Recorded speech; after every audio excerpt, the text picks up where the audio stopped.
High, আমি সুস্মিতা। আজকে নিয়ে চলে এসেছি আমার একটা অসাধারণ রেসিপি। সেটা হচ্ছে শীতের ফুলকপি দিয়ে মাছের ঝোল। তো আমি এখানে সেই ফুলকপি নিয়ে নিয়েছি। তো এই কপিগুলোকে আমি মাঝখান দিয়ে ঠিক এইভাবে কেটে নিয়েছি যাতে সিদ্ধ করতে সুবিধা হয়। নিয়ে নিয়েছি আলু, লম্বা করে কেটে নিয়েছি, দেখতে পাচ্ছেন আপনারা। টমেটো, পেঁয়াজ, আর নিয়ে নিয়েছি ধনেপাতা আর কাঁচা লঙ্কা। তো আর সাথে নিয়ে নিয়েছি মাছ।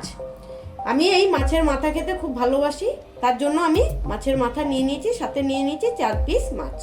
তো নুন হলুদ মাখিয়ে আমি রেখে দিয়েছি। এবার আমরা রান্নাটা করে দেখিয়ে দিচ্ছি। কড়াইয়ে তেল নিয়ে নিয়েছি মাছগুলো ভাজার জন্য। এই মাছগুলো আমি ভেজে নেব। তো তেলটা গরম হয়ে ধোঁয়া ওঠা অবধি আমি ওয়েট করছি। তেল গরম হয়ে গেছে, এবার আমি একটা একটা করে মাছগুলো ছেড়ে নিচ্ছি ভাজার জন্য। এক পিস মাছের ভাজা হয়ে গেছে, এবার আমি অপর পিসটা উল্টে নিচ্ছি একটা একটা করে। তো খুব বেশি লাল করে মাছগুলো ভাজবেন না, যেহেতু ঝোলের মাছ, তো স্বাদ নষ্ট হয়ে যাবে। তো বন্ধু, কেমন লাগছে রেসিপি, কে কোথা থেকে দেখছেন অবশ্যই কিন্তু আমাকে কমেন্টের মাধ্যমে জানাতে ভুলবেন না।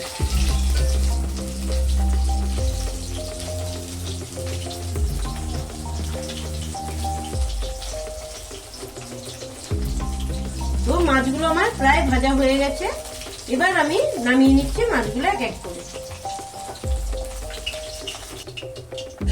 ওই তেলে আমি আলুগুলোকে ভেজে নিচ্ছি আর ফুলকপিগুলোকে ভেজে নিচ্ছি। আলু ফুলকপিকে একটু নুন আর হলুদ দিয়ে ভাজবেন, কালারটা কিন্তু খুব সুন্দর আসে। আমি এখানে হাফ চামচ নুন অ্যাড করে দিলাম, সামান্য একটু হলুদ গুঁড়ো অ্যাড করে দিলাম। সবগুলোকে ভালো করে এবার মিশিয়ে নিচ্ছি। আলু আর ফুলকপি ভাজা হচ্ছে, ততক্ষণ আমি এই পেঁয়াজটা ক্র্যাশ করে নিচ্ছি। চলুন দেখে নেওয়া যাক কিভাবে আমি ক্র্যাশ করে নিচ্ছি। এরকম একটা ক্র্যাশার নিয়ে এইভাবে পেঁয়াজটা ধরে ঘষে নেবেন।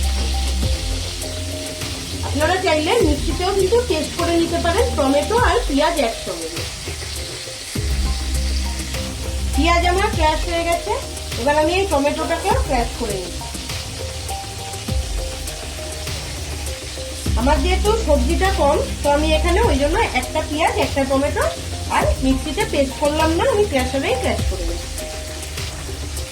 দেখুন আমার টমেটো আর পেঁয়াজ কিন্তু ক্র্যাশ করে রাখা হয়ে গেল।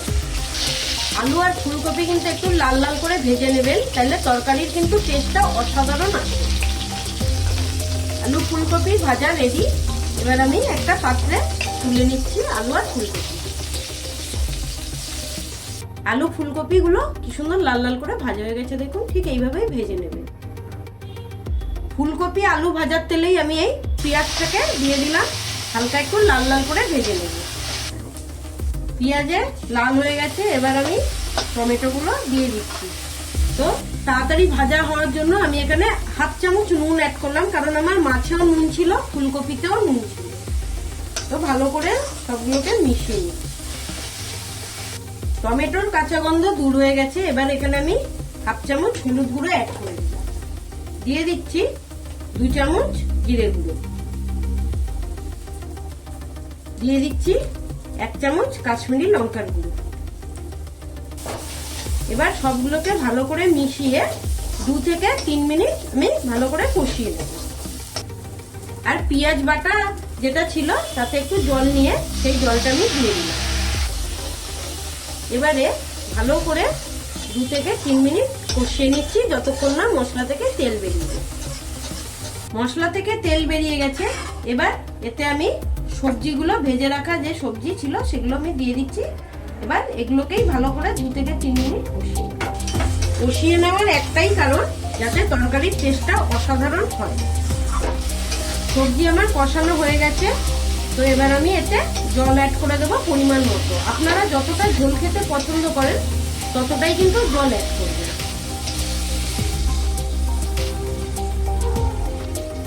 তরকারির মধ্যে ফুট উঠেছে, এবার আমি এতে গোটা গোটা কাঁচা লঙ্কা দিয়ে দিলাম, মধ্যিখানে চিড়ে রেখেছিলাম।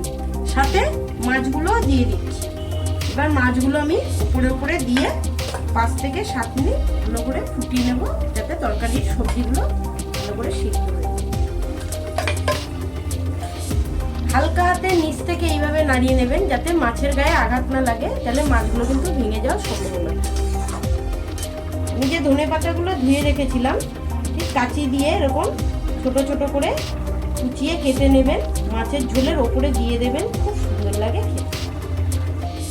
এবার আমি কুচিয়ে রাখা ধনেপাতাগুলোকে দিয়ে দিলাম খুব অল্প পরিমাণে, যাতে একটা খুব সুন্দর ফ্লেভার আসে। মাছের ঝোল রেডি, এবার আমি নামিয়ে নিচ্ছি পাত্রে।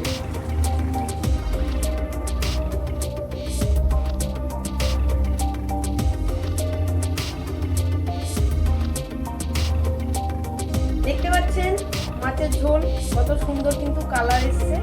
তো ঠিক এইভাবে বাড়িতে বানিয়ে খাবেন এবং আমার সাথে থাকবেন, পাশে থাকবেন। কে কোথা থেকে দেখছেন অবশ্যই কমেন্টের মাধ্যমে জানাবেন এবং কেমন লাগলো রেসিপি আমাকে অবশ্যই কিন্তু